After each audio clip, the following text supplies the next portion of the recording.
നമസ്കാരം, മലയാളി വാർത്തയിലേക്ക് സ്വാഗതം. കഴിഞ്ഞ ദിവസം വമ്പൻ പ്രഖ്യാപനങ്ങളാണ് മുഖ്യമന്ത്രി പിണറായി വിജയൻ നടത്തിയിരിക്കുന്നത്. ഒരുപാട് പ്രഖ്യാപനങ്ങൾ. ക്ഷേമ പെൻഷൻ വർദ്ധിപ്പിക്കുന്നു, ആശമാർക്ക് ഓണറേറിയം വർദ്ധിപ്പിക്കുന്നു, അങ്ങനെ ഒരുപാട് പ്രഖ്യാപനങ്ങൾ. പക്ഷേ ഇത് തദ്ദേശ തിരഞ്ഞെടുപ്പ് മുന്നിൽ കണ്ടുള്ള ഒരു തന്ത്രമാണ് എന്ന രീതിയിലുള്ള വിമർശനങ്ങളൊക്കെ നിലവിൽ ശക്തമാകുന്നുണ്ട്. തിരഞ്ഞെടുപ്പിന് മുന്നോടിയായിട്ടാണ് ജനങ്ങളെ പ്രീതിപ്പെടുത്താൻ ഇത്തരത്തിൽ പ്രഖ്യാപനങ്ങൾ നടത്തുന്നത് എന്നതടക്കമുള്ള വിമർശനവും ഒരു വശത്ത് ശക്തമാണ്. തദ്ദേശ തിരഞ്ഞെടുപ്പിന് മുന്നോടിയായി വമ്പൻ പ്രഖ്യാപനങ്ങളാണ് സംസ്ഥാന സർക്കാർ നടത്തിയിരിക്കുന്നത്. ക്യാബിനറ്റ് യോഗത്തിന് ശേഷം മുഖ്യമന്ത്രി പിണറായി വിജയൻ നടത്തിയ വാർത്താ സമ്മേളനത്തിലാണ് പ്രഖ്യാപനങ്ങൾ നടത്തിയത്. സ്ത്രീ സുരക്ഷയ്ക്ക് പുതിയ പദ്ധതി നടപ്പാക്കുമെന്നും മുഖ്യമന്ത്രി വാർത്താ സമ്മേളനത്തിൽ പ്രഖ്യാപിച്ചിരുന്നു. തെരഞ്ഞെടുപ്പിന് മുമ്പായി ആശമാരുടെ ഓണറേറിയം വർദ്ധിപ്പിച്ചു, ക്ഷേമ പെൻഷൻ 2000 ആക്കി, അങ്ങനെ ഒരുപാട് പ്രഖ്യാപനങ്ങൾ.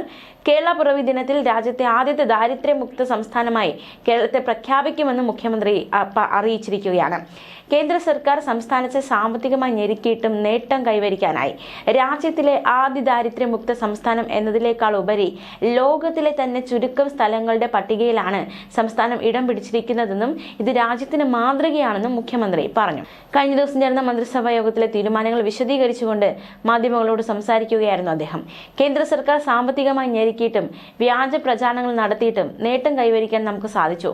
കേവലം സാമ്പത്തിക കണക്കുകളിൽ മാത്രമല്ല കേരളത്തിന്റെ വികസന മാതൃക, മറിച്ച് അത് മാനസികമായി ഉണ്ടായ വളർച്ചയാണ്. സംസ്ഥാനത്തെ ജനങ്ങളുടെ ക്ഷേമം ഉറപ്പാക്കുന്നതിനാണ് സർക്കാർ മുൻഗണന നൽകുന്നതെന്നും മുഖ്യമന്ത്രി പറഞ്ഞു. 2016 തെരഞ്ഞെടുപ്പിൽ വിജയിച്ച് അധികാരത്തിൽ വന്ന സർക്കാരിന് ജനങ്ങൾ നൽകിയ വലിയ പിന്തുണയിലാണ് 2021 തുടർ ഭരണം ഉണ്ടായതെന്നും മുഖ്യമന്ത്രി പറഞ്ഞു. 5 വർഷം നടപ്പാക്കിയ വികസന ജനക്ഷേമ പ്രവർത്തനങ്ങൾ കൂടുതൽ ഊർജ്ജസ്വലതയോടെ തുടരാനുള്ള ജനവിധിയാണ് 2021 2016 മുതൽ ഇതുവരെ 10 വർഷത്തോളം ജനങ്ങൾക്ക് നൽകിയ വാഗ്ദാനങ്ങൾ ഒന്നൊന്നായി നടപ്പാക്കിയാണ് സർക്കാർ മുന്നേറുന്നത്. ഓരോ വർഷവും നടപ്പാക്കുന്ന കാര്യങ്ങൾ പ്രോഗ്രസ് റിപ്പോർട്ടായി ജനങ്ങൾക്ക് മുന്നിൽ അവതരിപ്പിച്ച് രാജ്യത്തെ ഏറ്റവും സുതാര്യവും മാതൃകാപരവുമായ ഭരണ സമീപനം നടപ്പാക്കുന്ന സർക്കാരിന് ജനങ്ങളുടെ അകമഴിഞ്ഞ പിന്തുണയാണ് കിട്ടുന്നതെന്നും മുഖ്യമന്ത്രി വ്യക്തമാക്കി. 2021 ഈ സർക്കാർ അധികാരത്തിൽ വന്ന ശേഷം ആദ്യ ക്യാബിനറ്റ് യോഗത്തിൽ എടുത്ത തീരുമാനമാണ് അതിദാരിദ്ര്യം പൂർണ്ണമായി നിർമ്മാർജ്ജനം ചെയ്യുക എന്നത്. ഇപ്പോൾ ആ ലക്ഷ്യം പൂർത്തീകരിച്ചിരിക്കുന്നു. ഈ കേരള പിറവി ദിനത്തിൽ രാജ്യത്തെ ആദ്യത്തെ അതിദാരിദ്ര്യമുക്ത സംസ്ഥാനമായി ഔപചാരികമായി കേരളം ഉയർത്തപ്പെടുകയാണ്. ലോകത്തിൽ തന്നെ അപൂർവം ചില പ്രദേശങ്ങൾ മാത്രമേ ഇത്തരത്തിൽ അതിദാരിദ്ര്യമുക്തമായിട്ടുള്ളൂ. ആ പട്ടികയിലേക്ക് കേരളവും ചേർക്കപ്പെടുകയാണ്. സമൂഹത്തിലെ ഏറ്റവും കഷ്ടത അനുഭവിക്കുന്നവരുടെ കൈപിടിച്ചുയർത്തുക എന്ന മഹത്തായ ലക്ഷ്യമാണ് നാം നേടുന്നത്. ഇത് ലോകമാകെ അംഗീകരിക്കുന്ന കേരള മാതൃകയ്ക്ക് കൂടുതൽ തിളക്കം നൽകുന്ന നേട്ടമാണ് എന്നും മുഖ്യമന്ത്രി പറഞ്ഞു. എന്തായാലും മന്ത്രിസഭാ യോഗം എടുത്ത ചില തീരുമാനങ്ങൾ നമുക്കൊന്ന് നോക്കാം. സ്ത്രീ സുരക്ഷാ പദ്ധതി. ഒന്നാമത്തേത് സ്ത്രീ സുരക്ഷയ്ക്ക് പുതിയ പദ്ധതി ആരംഭിക്കുന്നതാണ്. സാമൂഹ്യക്ഷേമ പദ്ധതികളിൽ ഗുണഭോക്താക്കളല്ലാത്ത ട്രാൻസ് വുമൺ അടക്കമുള്ള പാവപ്പെട്ട കുടുംബങ്ങളിലെ സ്ത്രീകൾക്ക് എല്ലാ മാസവും സാമ്പത്തിക സഹായം ഈ പദ്ധതിയിലൂടെ ഉറപ്പാക്കും.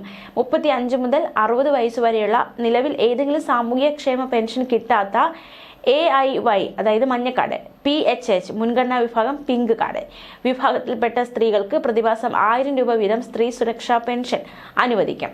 31 ലക്ഷം സ്ത്രീകളായിരിക്കും ഈ പദ്ധതിയുടെ ഗുണഭോക്താക്കൾ. പ്രതിവർഷം 3800 കോടി രൂപയാണ് ഈ പദ്ധതിക്കായി സർക്കാർ ചെലവിടുന്നത്. യുവതലമുറയ്ക്ക് കണക്ട് ടു വർക്ക് സ്കോളർഷിപ്പ്. വിദ്യാർത്ഥികൾക്ക് മികച്ച ജോലി കിട്ടാൻ സ്റ്റൈഫൻഡ് സാമ്പത്തിക സഹായം നൽകുന്ന പദ്ധതി ആരംഭിക്കും.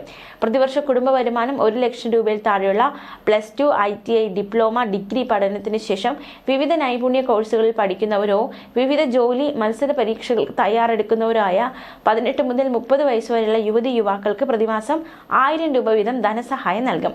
കണക്ട് ടു വർക്ക് സ്കോളർഷിപ്പ് എന്ന പേരിലുള്ള ഈ പദ്ധതിയിൽ 5 ലക്ഷം യുവതി യുവാക്കൾ ഗുണഭോക്താക്കളാകുമെന്നാണ് പ്രതീക്ഷിക്കുന്നത്. പ്രതിവർഷം 600 കോടി രൂപ ഈ പദ്ധതിക്കായി സർക്കാർ നീക്കിവെക്കുകയാണ്. കുടുംബശ്രീ ADSകൾക്കുള്ള പ്രവർത്തന ഗ്രാന്റ്. 1997 തുടങ്ങിയ ജനകീയ ആസൂത്രണ പദ്ധതിയുടെ പശ്ചാത്തലത്തിൽ കേവല ദാരിദ്ര്യ നിർമ്മാർജ്ജനത്തിനായി കേരള സർക്കാർ രൂപം നൽകിയ കുടുംബത്തിന്റെ ഐശ്വര്യം എന്നർത്ഥം വരുന്ന കുടുംബശ്രീ പദ്ധതി ഇന്ന് കേരള സംസ്ഥാനത്താകമാനം വ്യാപിച്ചു കിടക്കുന്ന വനിതകളുടെ ഒരു കമ്മ്യൂണിറ്റി ശൃംഖലയായി വളർന്നിരിക്കുകയാണ്.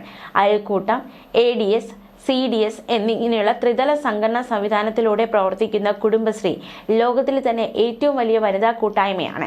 അയൽക്കൂട്ടങ്ങൾ, ADS, CDS എന്നിങ്ങനെ ത്രിതല സംഘടനാ സംവിധാനത്തിലൂടെയാണ് കുടുംബശ്രീ പ്രവർത്തിക്കുന്നത്. ഇതിന്റെ അടിസ്ഥാന ഘടകമാണ് അയൽക്കൂട്ടങ്ങൾ. പ്രാദേശിക തലത്തിൽ 10 മുതൽ 20 വനിതകളെ ഉൾപ്പെടുത്തിയാണ് അയൽക്കൂട്ടങ്ങൾ രൂപീകരിക്കുന്നത്.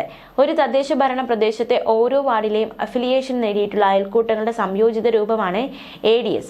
കേരളത്തിലെ എല്ലാ വാർഡിലും പ്രവർത്തിക്കുന്ന കുടുംബശ്രീയുടെ സംസ്ഥാനത്തെ ആകെയുള്ള 19,470 ADSകൾക്ക് ADS ഏരിയ ഡെവലപ്മെന്റ് സൊസൈറ്റികൾക്കുള്ള പ്രവർത്തന ഗ്രാന്റായി പ്രതിമാസം 1,000 രൂപ നൽകുന്ന പദ്ധതി പ്രഖ്യാപിച്ചു.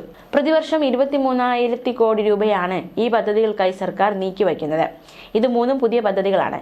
നവകേരള സദസ്സ് സംസ്ഥാനത്ത് ആകെ വിവിധ വിഭാഗം ജനങ്ങളുമായി നടത്തിയ സംവാദ പരിപാടികൾ, അതിന്റെ ഭാഗമായുള്ള ചർച്ചകൾ, ഇങ്ങനെ വലിയ ഒരു പ്രക്രിയയിലൂടെയാണ് ഈ തീരുമാനങ്ങളിലേക്ക് എത്തിയത്. പുതിയ പദ്ധതികൾക്ക് പുറമെ നിലവിലെ ആനുകൂല്യങ്ങളും പദ്ധതികളും പരിഷ്കരിക്കണമെന്നും സർക്കാർ വ്യക്തമാക്കുന്നു. സമൂഹത്തിലെ സാമ്പത്തികമായും സാമൂഹികമായും പിന്നാക്കം നിൽക്കുന്ന അശരണരും നിരാലംബരുമായവർക്ക് കൈത്താങ്ങെന്ന നിലയ്ക്കാണ് സർക്കാർ സാമൂഹിക സുരക്ഷാ പെൻഷൻ നൽകുന്നത്. സാമൂഹ്യ സുരക്ഷാ പെൻഷനുകൾ, ക്ഷേമനിധി ബോർഡ് പെൻഷനുകൾ, സർക്കസ് അവശ്യ കലാകാര പെൻഷനുകൾ എന്നിവ നിലവിൽ പ്രതിമാസം 1,600 രൂപയാണ്. ഈ തുക മുടക്കം കൂടാതെ ജനങ്ങളിലേക്ക് എത്തിക്കുക എന്നത് വളരെ പ്രയാസകരമായ ദൗത്യമാണ്. അത് മുടങ്ങാതെ നിറവേറ്റാൻ അതീവ ശ്രദ്ധയും ജാഗ്രതയുമാണ് സർക്കാർ പുലർത്തിയത്. ഒരു ഗഡു പോലും അനിശ്ചിതമായി കുടിശ്ശിക ആകാതിരിക്കാൻ ശ്രദ്ധിച്ചു. ഏത് പ്രതിസന്ധി വന്നാലും പെൻഷൻ തുക നൽകുമെന്ന് ദൃഢനിശ്ചയം എടുത്തുവെന്നും മുഖ്യമന്ത്രി വ്യക്തമാക്കി. ഇപ്പോൾ സർക്കാർ നിലവിലെ പ്രതിമാസ പെൻഷൻ 400 രൂപ കൂടി ഉയർത്തി പ്രതിമാസം 2,000 രൂപയായി വർദ്ധിപ്പിച്ചതായി പ്രഖ്യാപിക്കുകയാണ്. പ്രതിവർഷം ഏകദേശം 13,000 കോടി രൂപയാണ് ഈ ക്ഷേമ പെൻഷൻ വിതരണത്തിനായി സർക്കാർ നീക്കിവയ്ക്കുന്നത്. സംസ്ഥാന സർക്കാർ ജീവനക്കാരുടെ 11ാം ശമ്പള പരിഷ്കരണ കുടിശ്ശിക, അംഗനവാടി വർക്കർമാരുടെ ഹെൽപ്പർമാരുടെയും പ്രതിമാസ ഓണറേറിയം 1,000 രൂപ വർദ്ധിപ്പിക്കുന്നതായി പ്രഖ്യാപിച്ചിട്ടുണ്ട്. സാക്ഷരതാ പ്രേരക്മാരുടെ, അതായത് തുടർ വിദ്യാകേന്ദ്രം നോഡൽ പ്രേരക്മാർ എന്നിവരുടെ ഓണറേറിയം അത് 1,000 രൂപയായി വർദ്ധിപ്പിക്കുന്ന തീരുമാനം. ആശാ വർക്കർമാരുടെ പ്രതിമാസ ഓണറേറിയം 1,000 രൂപയായി വർദ്ധിപ്പിക്കുന്ന തീരുമാനം. പാചക തൊഴിലാളികളുടെ ഓണറേറിയം വർദ്ധിപ്പിക്കുന്ന തീരുമാനം. പ്രീ പ്രൈമറി ടീച്ചർമാരുടെ, ആയമാരുടെയും വേതനം അത് പ്രതിമാസ വേതനം 1,000 രൂപയായി വർദ്ധിപ്പിക്കുന്നു. ഗസ്റ്റ് ലെക്ചർമാരുടെ വേതനം അതൊരു പരമാവധി 2,000 രൂപയായിട്ട് വർദ്ധിപ്പിക്കുന്നു. റബ്ബർ സബ്സിഡി, അതായത് റബ്ബർ ഉൽപാദന ഇൻസെന്റീവ് പദ്ധതി പ്രകാരം റബ്ബർ കർഷകർക്ക് നൽകി വരുന്ന റബ്ബറിന്റെ താങ്ങുവില കിലോഗ്രാമിന് 180 രൂപയിൽ നിന്ന് 200 രൂപയാക്കി ഉയർത്തിയിരിക്കുന്നു. ഇത്രയും കാര്യങ്ങളാണ് കഴിഞ്ഞ ദിവസം മന്ത്രിസഭാ യോഗം തീരുമാനിച്ചിട്ടുള്ളത്. എന്തായാലും ഈ ഒരു തിരഞ്ഞെടുപ്പിന് മുന്നോടിയായിട്ട് വാരിക്കോരി സർക്കാർ ജനങ്ങൾക്ക് വേണ്ടി പദ്ധതികൾ പ്രഖ്യാപിച്ചിരിക്കുകയാണ്. മാത്രമല്ല പട്ടികജാതി വിഭാഗത്തിൽപ്പെട്ട വിദ്യാർത്ഥികൾക്കുള്ള പോസ്റ്റ് മെട്രിക് സ്കോളർഷിപ്പ്, അധിക ധനസഹായം എന്നിവയടക്കമുള്ള പ്രഖ്യാപനങ്ങളൊക്കെ ഉണ്ടായിട്ടുണ്ട്. തണൽ പദ്ധതി മത്സ്യത്തൊഴിലാളി കുടുംബങ്ങൾക്കുള്ള ധനസഹായം 207 കോടി രൂപ. അതുപോലെ തന്നെ ഖാദി തൊഴിലാളികൾക്കുള്ള പൂരക വരുമാന പദ്ധതി 44 കോടി രൂപ. ഖാദി സ്ഥാപനങ്ങൾക്കും ഖാദി ബോർഡിന് കീഴിലുള്ള പ്രോജക്റ്റുകൾക്ക് അനുവദിക്കുന്ന റിബേറ്റ് 58 കോടി രൂപ. ഖാദി തൊഴിലാളികൾക്ക് ഉത്സവ ഭത്തയും ഉൽപാദന ഇൻസെന്റീവും 2 കോടി രൂപ. യൂണിഫോം വിതരണത്തിന്റെ ഭാഗമായി കൈത്തറി തൊഴിലാളികൾക്കുള്ള കൂലി റിബേറ്റും 50 കോടി രൂപ. അങ്ങനെ ഒരുപാട് പ്രഖ്യാപനങ്ങൾ. മിശ്ര വിവാഹിതർക്കുള്ള ധനസഹായം 11 കോടി രൂപയാക്കി മാറ്റിയിട്ടുണ്ട്. അപ്പോൾ മാത്രമല്ല വന്യമൃഗ ആക്രമണങ്ങൾക്കിരയാകുന്നവർക്കുള്ള ധനസഹായം 16 കോടി രൂപയാക്കിയിട്ടുണ്ട്. അങ്ങനെ ഒരുപാട് പ്രഖ്യാപനങ്ങളാണ് ഉണ്ടായിരിക്കുന്നത്. ന്യൂസ് ഡെസ്ക് മലയാളി വാർത്ത.